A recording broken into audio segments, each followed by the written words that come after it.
देखें, पिछले दिनों कराची में अपनी नौइयत का बड़ा एक मुनफरिद वाक़या पेश आया।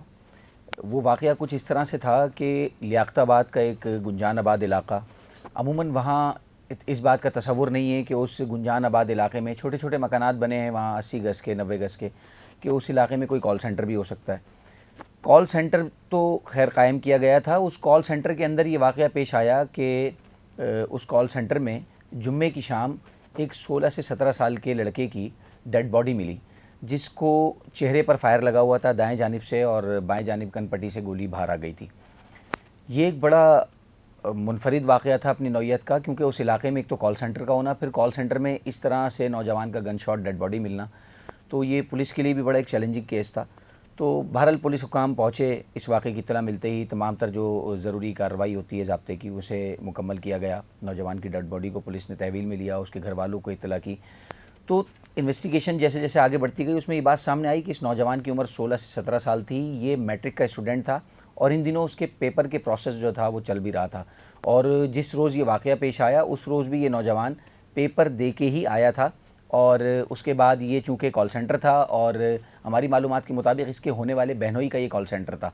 तो ये नौजवान जो है इस कॉल सेंटर में पार्ट टाइम के तौर पे जॉब भी करता था। तो जो सीसीटीवी फुटेजेस सामने आई, पुलिस की इन्वेस्टिगेशन आगे बढ़ी, तो उसमें ये देखा गया कि इस नौजवान को एक दूसरे अपने हम उम्र नौजवान के साथ कॉल सेंटर में आते देखा जा सकता है। लेकिन कुछ देर के बाद की जो सीसीटीवी फुटेजेस पुलिस ने मुलायजा की, तो उसमें ये बात सामने आई कि ये नौजवान बाहर नहीं निकला, बल्कि जो इसके दोस्त इसके हमरा आया था वो अकेला निकला और वहाँ से चला गया। तो इस तरह से वो जो दोस्त इसके साथ आया था वो नौजवान पुलिस का प्राइम सस्पेक्ट हो गया। ये बात समझ पुलिस को इसलिए भी नहीं आ रही थी कि ये अगर ये ख़ुदकशी का केस है तो उस जगह पे जहाँ से उसकी डेड बॉडी मिली वहाँ इंतहाई करीब में कोई असलहा या कोई इस तरह की चीज़ नहीं थी। अलबत्ता एक बात ज़रूर थी कि कॉल सेंटर में जिस तरह दीगर साजो सामान रखा हुआ था, वहाँ पर एक टेबल मौजूद थी और टेबल के ऊपर एक पिस्टल रखा हुआ था। पिस्टल के साथ एक वेप भी था जो आजकल लड़के अमूमन जो है वो पी रहे होते हैं।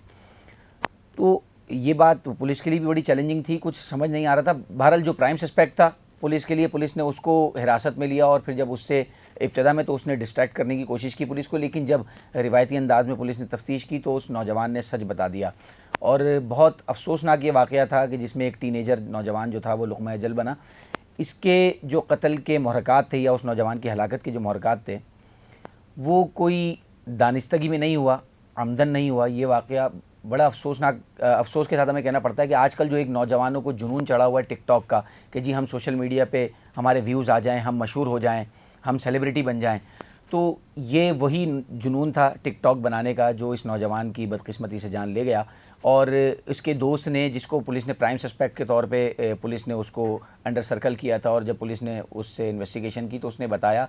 कि हम दोनों अकेले थे जब हम यहाँ आए, उस वक्त कोई और मौजूद नहीं था, और हमने जो ये कॉल सेंटर का मालिक है उसका पिस्टल हमने दराज से निकाला और हम टिकटॉक बना रहे थे। उस नौजवान ने बयान दिया, और दोनों हम उम्र थे, टीनेजर थे। उनको इस बात का अंदाज़ा नहीं था, उसकी हसासियत का अंदाज़ा नहीं था कि असलहा कितना ख़तरनाक हो सकता है और ये शौक़ जो है, ये खेल उनकी जान भी ले सकता है। इसी असना में कि जब वो टिकटॉक बना रहे थे, अचानक उसके दोस्त सरफराज से गोली चली और अब्दुल्ला के दाएं जानिब जबड़े में लगी और बाएं जानिब से बाहर आ गई और उसके लिए जानलेवा साबित हुई। चूँकि ये बच्चा था,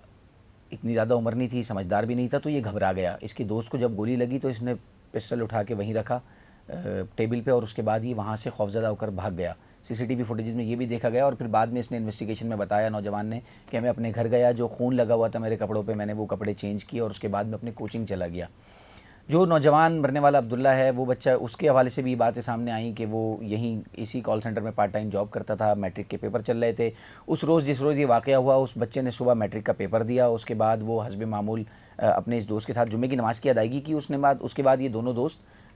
कॉल सेंटर आ गए और यहाँ इन्होंने टिकटॉक की वीडियो बनाई और उस दौरान जो है ये तमाम तर वाक़या रूनुमा हुआ। पुलिस की इन्वेस्टिगेशन में ये 24 घंटे से भी पहले ये केस जो था वो हल कर लिया गया और सीसीटीवी कैमरे की जो फुटेजेस थी वो बड़ी मुआविन साबित हुई इस केस में। लेकिन मैं ज़रूर ये आपके प्लेटफॉर्म के तवज्जो से ये ज़रूर कहना चाहूँगा कि आजकल के जो ख़ास तौर पर लड़के लड़कियाँ, जो नौजवान बच्चे हैं, ख़ास तौर पर नौजवान जो के स्टूडेंट्स हैं, हम ये आजकल के बच्चे उस पर इंटरनेट पे इस तरह का कंटेंट देख रहे हैं, इश्तियाल अंगेज़, इस तरह की वेब सीरीज़ देख रहे हैं, इस तरह के गेम खेल रहे हैं कि जिसमें बहुत ज़्यादा इश्तियाल होता है, इस तरह का कंटेंट होता है कि जिसमें बहुत ज़्यादा जो है ना वायलेंट कैरेक्टर्स होते हैं उसके।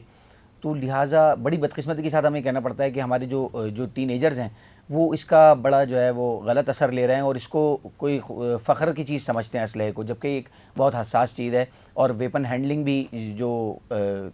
तजर्बेकार लोग हैं वो ये बताते हैं कि वेपन हैंडलिंग बाकायदा एक जो है बड़ा हसास काम है और इसके लिए बहुत ज़रूरी है कि लोग जो है वो समझदारी से असलहे का इस्तेमाल करें और उसके क्या नुकसानात हो सकते हैं उनके हवाले से पहले आगाही हासिल करने, वरना बसूरत दीगर इसी तरह